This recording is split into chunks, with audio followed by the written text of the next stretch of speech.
Silent night. 12-year-old Ethan Moore jolted awake to strange sounds downstairs. His father, James, burst into the room, eyes wide with terror. Ethan, get in the closet now. Don't make a sound no matter what you hear. Promise me. James shoved him inside, locked the closet door from outside. Through the keyhole, Ethan watched a man in a white coat enter, whistling a tune that carried the scent of death. The man's surgical blade flashed under moonlight. James's carotid artery opened. Blood sprayed across the bedroom walls like fountain. Please. Don't hurt my son. James choked. The man worked methodically, like performing a delicate surgery. For 2 hours and 37 minutes, Ethan watched his father dismembered piece by piece, unable to look away. To survive the unbearable horror, young Ethan's mind activated a defense mechanism. Memorize everything. Every cut, every movement, every word the killer whispered. The man finished, wiped his blade clean with careful precision. He turned toward the closet, smiled directly at the keyhole behind which Ethan had trembled. Then he left, whistling the same melody. 17 years later, adult Ethan woke screaming in cold sweat. His girlfriend Amy held him tight. The nightmare again. Ethan stared into darkness, jaw clenched. I will find him. I will make him pay. Sunlight flooded the FBI Boston field office. Ethan entered to find his supervisor, Tom Wilson, waiting at his desk with 2 cups of coffee. Yesterday was your father's death anniversary. I know these days are hard. I'm fine. Ethan lied, avoiding eye contact. Your father was my partner, my best friend. He made me promise to look after you if anything happened. Tom's voice caught. Amy arrived, the Bureau's top technical analyst and Ethan's girlfriend. Together, they pulled the old scalpel doctor case files from archived storage. 17 years of cold cases, all bearing the same surgical signature. I know his patterns better than anyone. Every kill, every method. I've been studying him since I was 12 years old. Tom watched, deeply concerned. That ability to enter a killer's mind made you our youngest elite profiler at 29. But Ethan, I worry it's changing you into something dark. Understanding evil doesn't make me evil. You're hunting the monster who created you. What happens when you finally catch him? Fresh body at Boston Harbor. Signature matches. It might be him. Ethan grabbed his coat, already running toward the door. After 17 years of silence, the scalpel doctor had returned to kill again. The harbor crime scene was pristine and precise. Carotid arteries severed cleanly. Death occurred in exactly 30 seconds. A white card in Latin lay beside the body. Suum cuique, to each his own. The medical examiner whistled low, examining the wound. This surgical technique, identical to cases from 17 years ago.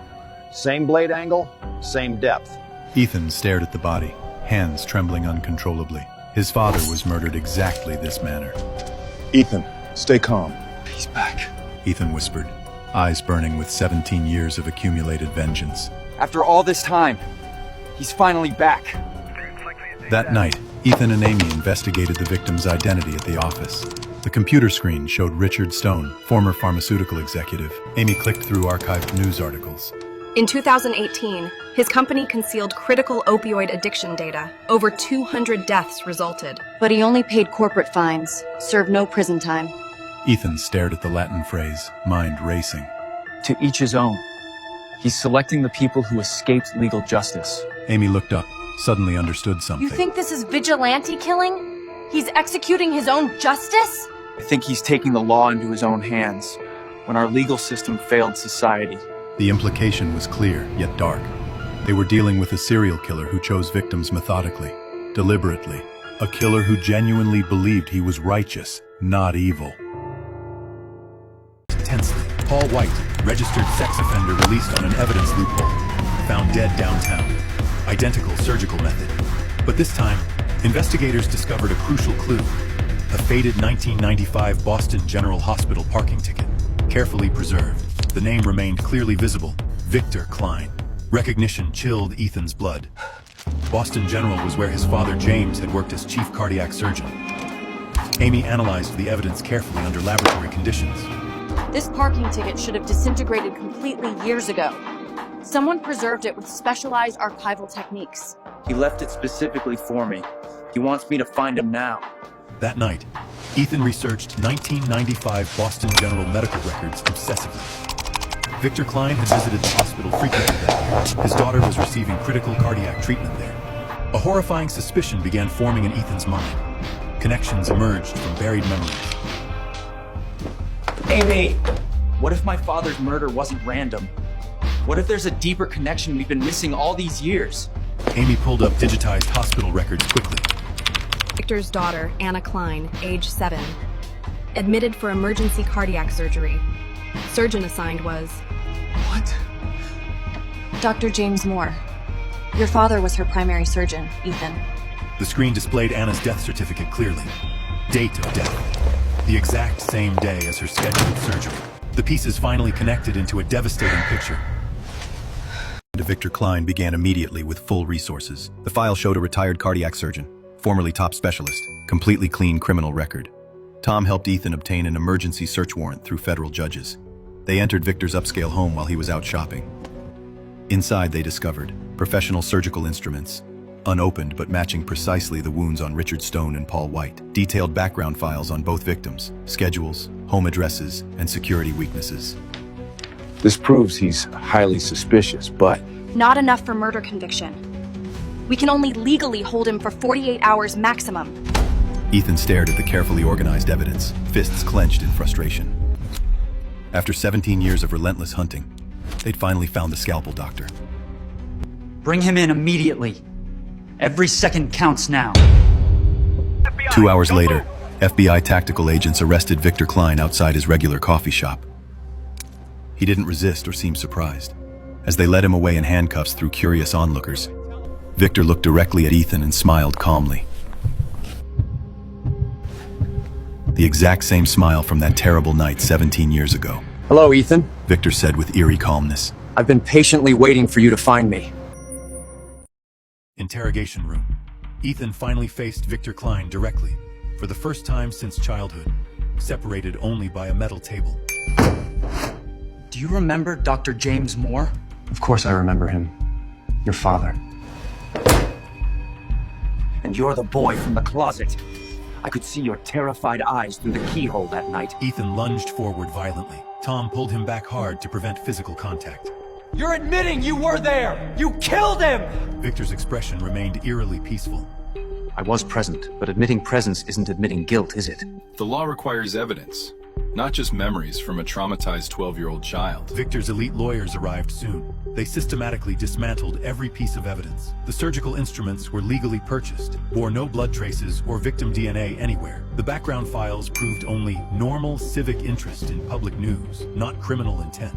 The parking ticket could have been planted by anyone with access. 48 hours expired relentlessly. Tom had no legal choice but to release Victor Klein immediately. Ethan collapsed heavily on a hallway bench. We'll find new evidence somehow. We won't give up. Amy tried desperately to comfort him, touching his shoulder gently. Ethan turned slowly, and Amy saw something terrifying in his eyes, a rage that looked disturbingly similar to the killers he profiled. And while we're searching for new evidence, how many more people die? Tom called Ethan into his private office early morning. Come in. I know what this case means to you personally, but you absolutely must stay objective and professional. I am being objective. No, you're not. I've watched you chase the scalpel doctor obsessively for years. You've gone too deep into his twisted mind. That night when you were 12, to cope with unbearable trauma, you started observing him, understanding his psychology, but it's fundamentally changing who you are. It made me the best profiler this bureau has ever had. It might also completely destroy you as a human being. We're law enforcement officers, not personal avengers. I won't cross that line. Won't you? What happens when you finally catch him?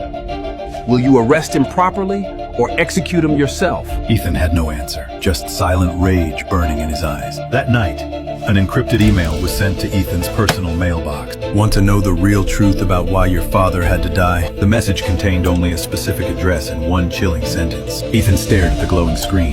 Every professional instinct screamed an obvious trap. But after 17 years of waiting, he would finally learn the complete truth. Immediately, she couldn't help tracing its saved anymore. 9 p.m. sharp. Ethan stopped the car at the city's edge, outside an abandoned clinic. He drew his weapon and slowly pushed open the creaking door. In the surrounding darkness, only a surgical lamp illuminated the room's center dramatically. Victor sat calmly beside an operating table, cleaning a familiar scalpel. He looked up and smiled warmly. Ethan, 17 long years. You finally come to me. Ethan aimed his gun steadily at Victor's chest. You murdered my father in cold blood! Victor slowly turned, placed the freshly cleaned scalpel precisely on the table, then slid it toward Ethan across the metal surface. This is yours now, Ethan. Your true inheritance from me. Ethan's hand trembled violently on the trigger but didn't fire. He couldn't fire. You think you came here to arrest me? No. You came for answers. You desperately want to know why I killed your father that night. This is my daughter, Anna. In 1995, she needed emergency heart surgery. The surgeon was your This can't be true! Victor continued relentlessly. After Anna died, my wife visited her grave daily. 3 months later, she killed herself. I stood alone at their graves, realizing the law wasn't designed for victims. I went to court. Lawyer said medical malpractice is hard to prove. I protested at the hospital. Security threw me out. Real justice requires taking matters into our own hands. I spent years preparing, learning to track, to execute, to escape. Finally, I gave your father what he deserved. Shut up! Ethan raised his gun, finger on the trigger, barrel aimed at Victor's head. Victor didn't run. Instead, he walked closer, calm. Shoot me. But before you do, think, how are we different? Ethan's hand shook violently, unable to pull the trigger. Victor smiled knowingly. You came here seeking answers, not revenge. Deep down, you already suspect. Maybe your father wasn't innocent. The gun slowly lowered as Ethan's worldview crumbled.